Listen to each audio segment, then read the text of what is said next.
All right, let's dive in. Today, we're tackling something that's, well, it's tricky. We're talking about how to deal with people who are greedy for money. It's a situation that can drain you, not just financially, but emotionally too. So we're going to break down exactly how to handle it. I mean, have you ever felt this? You know that feeling, right?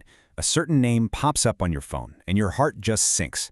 Your first thought isn't, oh great, it's, ugh, what do they want now? It's a really awful feeling. In this explainer, we are going to lay out a clear step-by-step strategy to get your peace and your money back. Okay, first things first, and this is a big one we just have to accept. You are not going to change them. Greed isn't just a bad habit. For many, it's a core part of who they are. So the game plan isn't about fixing them. It's about managing your response. It's about changing how you play the game. And that's why we have to completely reframe this whole thing. This isn't about gearing up for a fight or some big dramatic showdown. No. This is about building clear, strong boundaries. Think of it as a calm, strategic defense, not an emotional war. So you can just forget about shouting matches or those long, draining arguments that go nowhere. The real power here comes from three simple things: clarity, control, and consistency. Being crystal clear in what you say, staying in control of your own emotions, and being absolutely 100% consistent every single time. That's the foundation for everything we're about to cover. Now, before you can build a defense, you have to know what you're up against, right? So, let's open up the field guide and look at the 4 main types of money-hungry behaviors you're probably going to run into. What's so great about this is that there's a specific tactic for each type. So first up, you've got the user. This is the person who only calls when they need something. Your best move? Just become kind of hard to reach. Slow down your responses.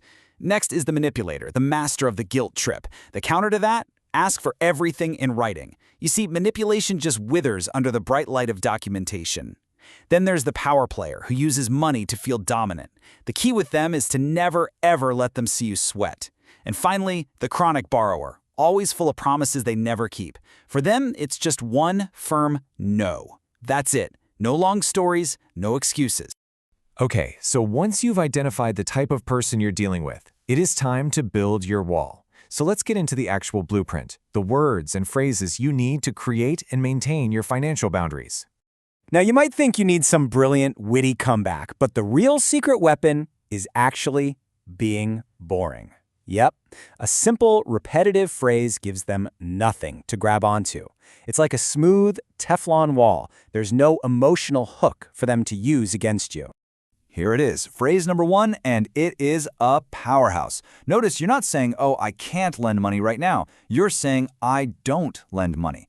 This turns it into a personal policy, just a simple fact about you, like saying, I don't eat spicy food. It's final. It's not up for discussion.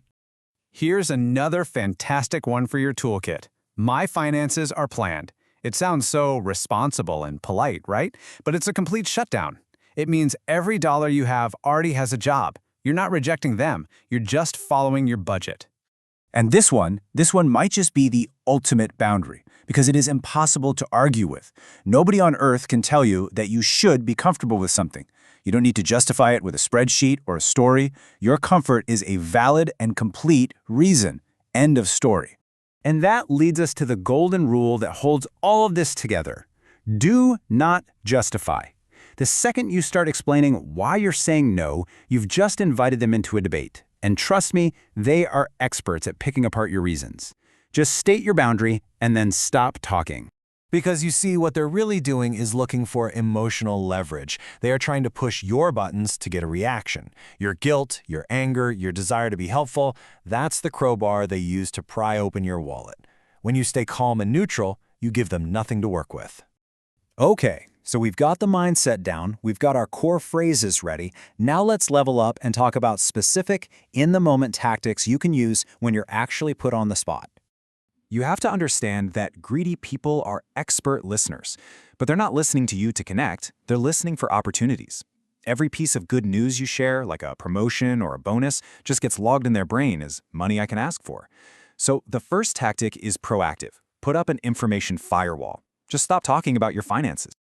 Oh, this tactic is beautiful because it's so simple and so effective. See, greedy people thrive on creating a sense of urgency to pressure you into a quick yes. By simply saying, let me think about that, you completely kill their momentum. They hate waiting, and more often than not, they'll just move on to an easier target.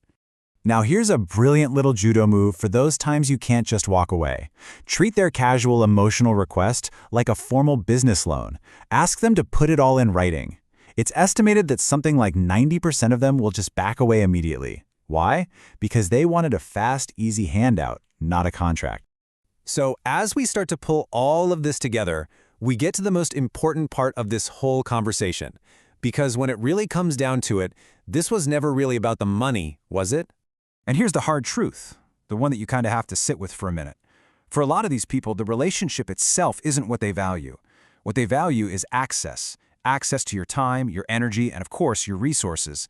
And when you finally cut off that access, well, the true nature of the relationship tends to reveal itself very, very quickly. And this is the final, powerful mindset shift I want you to make. Stop thinking of saying no as an act of conflict. It's not. It's an act of power. It's you, calmly and confidently, taking back control of your boundaries, your finances, and most importantly, your own peace of mind. And if you remember nothing else from this, remember this one simple test. Think about it. If someone's respect for you is turned on and off like a tap, depending on whether you're giving them money, then it was never respect to begin with. So I'm going to leave you with one last question. You have the playbook now. You have the strategies and the mindset. You are ready. So whose turn is it to hear no? Thanks for joining me.